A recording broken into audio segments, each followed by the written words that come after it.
Well, today guys, I'd figure I'd give you the down low on how my PJ trailer has been for me. I've had this trailer for roughly about a year and a half now, so I figured I had plenty of experience with it to be able to tell you what I think about it, and the good, the bad, and the ugly about it. So I'll begin by explaining a little bit about what I use the trailer for and what the trailer is exactly.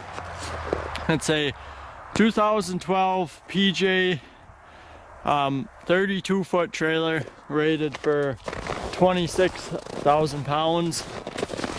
And what I generally use this trailer for is most of the time I haul trucks on it, sometimes scrap, and occasionally tractors and whatnot. So that's pretty much what I use it for. I do not use it on a daily basis. So I'm not using or working this trailer every single day of the year. I do use it a fair amount, but definitely not daily. So just keep that in consideration. And then the other thing is I did buy this trailer used. I believe I got a very good deal on it. So it is used though. I did not buy it brand new. So some of the stuff I'm going to say might vary if you were going to buy a brand new PJ versus a used one. But this is a 2012, and I know it spent its life in Minnesota and now in Wisconsin, of course. So let me show you, first of all, the good things about the trailer. So one of the things I really like, and I have had absolutely no issues with, is all the lights on the trailer have been flawless, always work. They're all LED, of course. So yeah, I've had no issues with any of the lights. Haven't touched them whatsoever, actually. Another thing I haven't had issues with is the tires or the axles.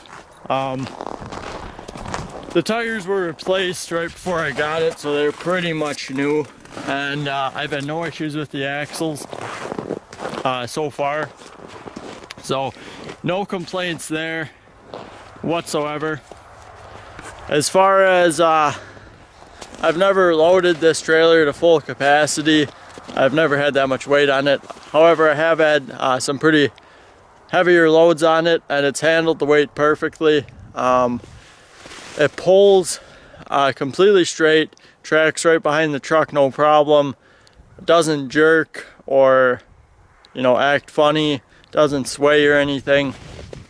I have had issues with it kind of jerking a little bit behind my truck, but it was a truck excuse me, there's an issue with the truck and the suspension, not so much the trailer. So just wanted to clear that up. But as far as the overall structure of it, it's been really strong and dependable. No issues there. Now it's not perfect, and I'm going to point out some of the things I don't care for. This would probably be the bad category. I don't really care for the deck on here. I don't think it's really all that strong.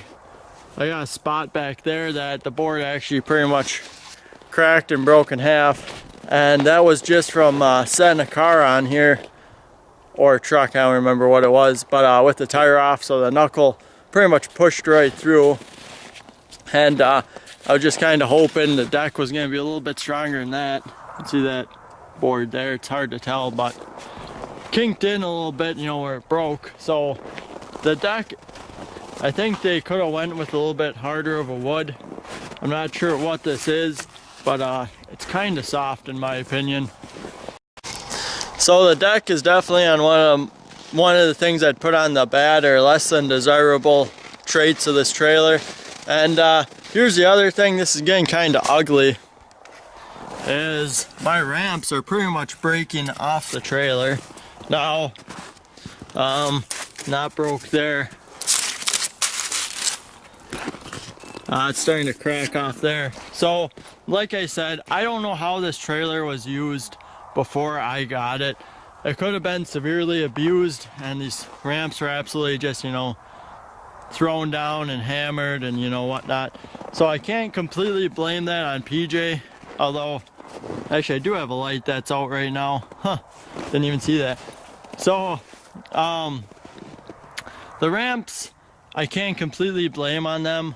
I'm gonna definitely have to just put a big plate on here and then just kind of rebuild it with a bigger plate for, you know, more surface area.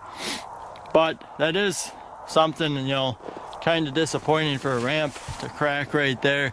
You think it'd be a little bit more beefed up and you know, at least a bigger plate or something. But you know, what can you do? The other thing I don't care for at all is the paint that they use on these trailers. Now, like I said, this trailer has been in Wisconsin and Minnesota the past 6 years of its life, you know, so it has seen a lot of salty roads, and I have no idea, you know, if the owners before me actually washed it regularly or whatnot. Next summer I'm planning on going through it and sandblasting or wire brushing the entire frame, repainting all of it, so that'll definitely be taken care of next year in summer when it's warm and not 10 degrees like it is right now. But that's kind of a disappointing thing. So it's kind of disappointing, but what are you gonna do? And then the other thing is another broken weld right there on my box in front. So, you know, it is what it is. I have a welder, you know, I can weld, I know how. It's just kind of frustrating that a 6-year-old trailer is already breaking some of its welds. I mean, granted, they aren't the really structural ones that, you know, I have to worry about this trailer falling apart behind me, but still, you know, big enough of a deal where it kind of bothers me. But overall, I'm pretty happy with it. Like I said, I got it for a good deal, so I can't complain. It does pull really good and holds up to everything I've thrown at it, so no complaints there. So overall, I probably would buy another one. I think maybe I'd go new right away and just take care of it a little bit better than this one has. But, you know, I did get a good deal on it, so, you know, it's a horse a piece what you guys, you know, are looking for or want to do. But it's pretty similar, I've noticed, to like a Load Max trailer. I've pulled one of those a fair amount and they're pretty close, I would say. But anyhow, thanks for watching, guys. If you have any questions about my trailer, let me know and I'll get back to you. Otherwise, thanks for watching, and please subscribe if you haven't.